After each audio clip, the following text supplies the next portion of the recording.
ഒരിക്കലൊരു പരന്തൊരു കോഴിക്കുഞ്ഞിനെയും റാഞ്ചിയെടുത്തുകൊണ്ട് പറന്നു പോവുകയായിരുന്നു.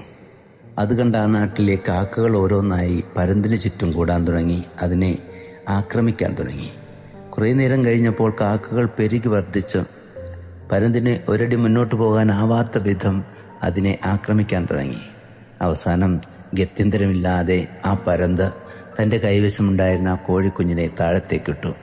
അതോടുകൂടി കാക്കകളെല്ലാം ആ കോഴിക്കുഞ്ഞിനെ തട്ടിയെടുക്കാൻ വേണ്ടിയിട്ട് അതിൻ്റെ പിന്നാലെ പോയി.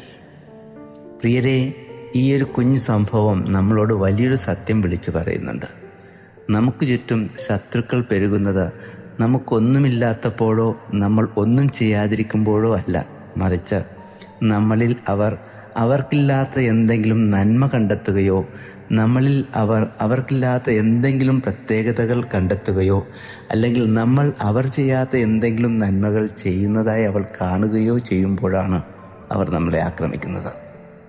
പരന്ത് ചെയ്തതുപോലെ ആക്രമണം പെരുകുമ്പോൾ നമ്മൾ ചെയ്തുകൊണ്ടിരിക്കുന്ന നന്മയെ നമുക്ക് ഉപേക്ഷിച്ച് കളയാം. അത് എളുപ്പമുള്ള കാര്യമാണ്. നമ്മൾ അങ്ങനെ ചെയ്യരുത്. മറിച്ച് എത്ര ആക്രമണം പെരുകിയാലും നമ്മൾ ചെയ്തുകൊണ്ടിരിക്കുന്ന നന്മ ചെയ്തുകൊണ്ടേയിരിക്കണം. അന്തിമ വിജയം നമ്മുടേതായിരിക്കുമെന്നേ. God bless you.